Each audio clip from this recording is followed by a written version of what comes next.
Hello दोस्तों, कैसे हो आप सब लोग। आई होप आप सब लोग ठीक ठाक हो। तो आज हम एक नया टेंस करेंगे, present continuous tense.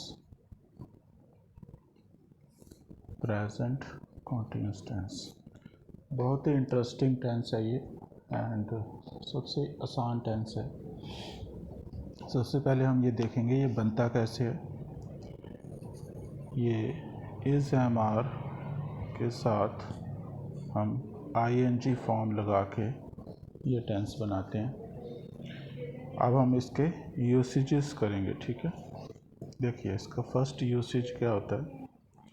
We use this tense to say that we are in the middle of an action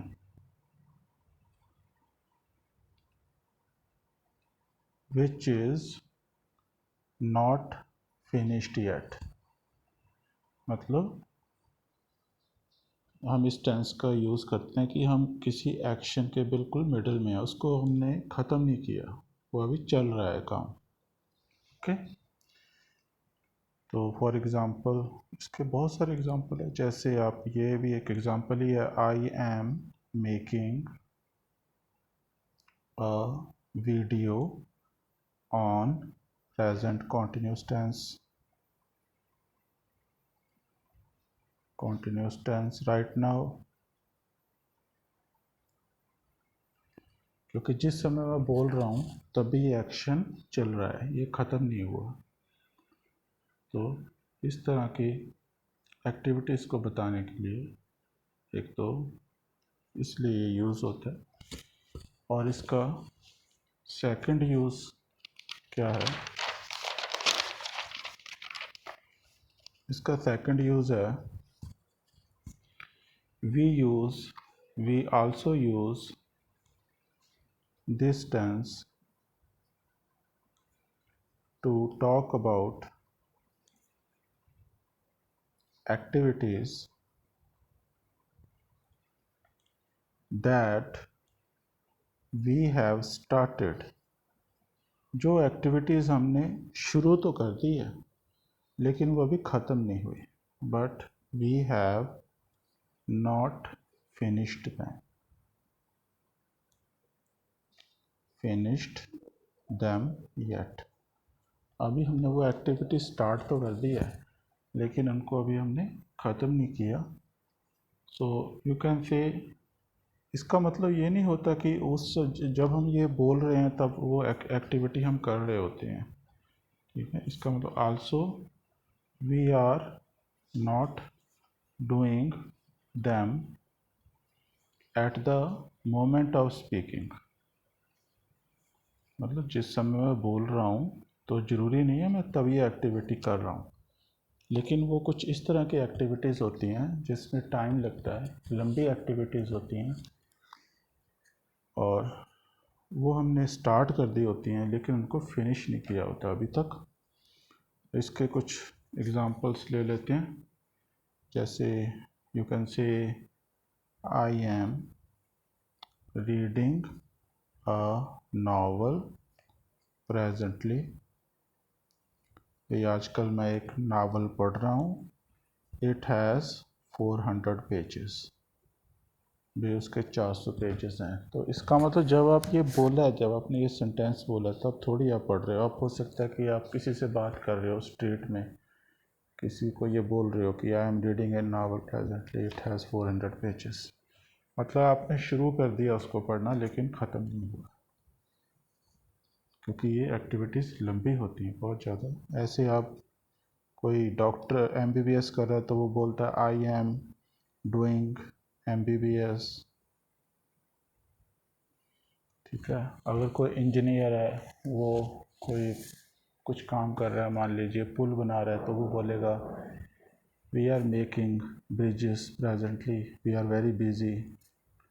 तो हो सकता है कि उस समय रात का टाइम हो और वो किसी से फ़ोन पे बात कर रहा हो तो उस समय थोड़ी वो ब्रिज बना रहा है। आई होप आप समझ गए होंगे। इसका थर्ड यूज़ करते हैं।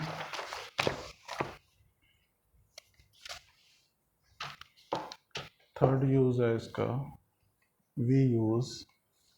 we also use this tense to talk about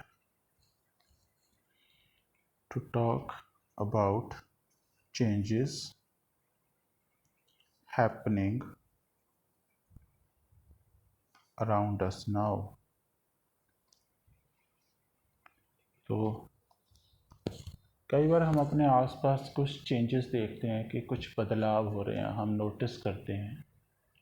तो इस तरह के जो चीज़ें हम नोटिस करते हैं, हम अपने आसपास की बड़ी चेंजेस हो रहे हैं, बदलाव हो रहे हैं, चाहे धीरे हो रहे हैं, चाहे तेज़ी से हो रहे हैं, कैसे भी हो रहे हैं, बट चेंजेस हो रहे हैं, ये इम्पोर्टेंट है। तो वो चीज़ें बताने के लिए हम इस टेंस का यूज़ करते हैं। जैसे फॉर एग्ज़ाम्पल आप आम तौर पे बोलते हो कि the population of the world is rising या इंक्रीजिंग, कुछ भी, वेरी फास्ट। दुनिया की पॉपुलेशन बढ़ती जा रही है, तो हम नोटिस कर रहे हैं ये कि पॉपुलेशन बढ़ रही है। ऐसे ही आप किसी को देख के बोल सकते हो कि your English is getting better या योर इंग्लिश इज़ इम्प्रूविंग, क्योंकि वो चीज़ें आपने नोटिस करी हैं कि ये चेंजेस हो रहे हैं। ठीक है, तो इस तरह से आप बहुत सारे ये चेंजेस होते हैं। Our earth is getting warmer and warmer, green house effect के कारण हमारी धरती गर्म हो रही है। ये सब इस तरह के चेंजेस होते हैं। और इसका फोर्थ लास्ट यूसेज जितना मुझे पता है, लास्ट यूसेज है इसका, we also use this tense to talk about our future arrangements. कोई हमारी फ्यूचर की अरेंजमेंट्स होती हैं, फ्यूचर में हमने कोई सोचा होता है कि हम ये करेंगे, तो उस तरह की एक्टिविटीज़ को बताने के लिए हम ये टेंस का यूज़ करते हैं। फ्यूचर अरेंजमेंट्स ये इम्पोर्टेंट है। आप प्लानिंग्स भी बोल सकते हो कि फ्यूचर की कोई प्लानिंग्स हो सकती है आपकी। फ्यूचर अरेंजमेंट एक ही बात है। फॉर एग्ज़ाम्पल आप इस तरह का सेंटेंस बोलते हैं, सम गेस्ट्स, सपोज करो अभी मॉर्निंग ही है, तो आप ऐसे बोल सकते हो कि some guests are coming in the evening, वे शाम को कोई गेस्ट्स आ रहे हैं, कुछ गेस्ट्स आ रहे हैं, कमिंग इन द इवनिंग, क्योंकि आपको उन्होंने फ़ोन पे बता दिया होगा कि हमारा इस तरह का अरेंजमेंट है, हमने आना, आपको शाम को मिलेंगे। तो ये फ्यूचर अरेंजमेंट है। ऐसी फॉर एग्ज़ाम्पल कोई और एग्ज़ाम्पल ले लो, जैसे आप कह सकते हो कि फॉर एग्ज़ाम्पल आप ये कह सकते हो, I am going to Delhi next week, कि आप अगले हफ्ते दिल्ली जा रहे हो। ये भी फ्यूचर अरेंजमेंट है। तो यही 4 यूसेज होते हैं प्रेजेंट कॉन्टिन्यूस टेंस के। आई होप आपको ये मेरा वीडियो अच्छा लगेगा। प्लीज़ मेरे वीडियो को लाइक, शेयर और मेरे चैनल को सब्सक्राइब करिए। Thank you very much.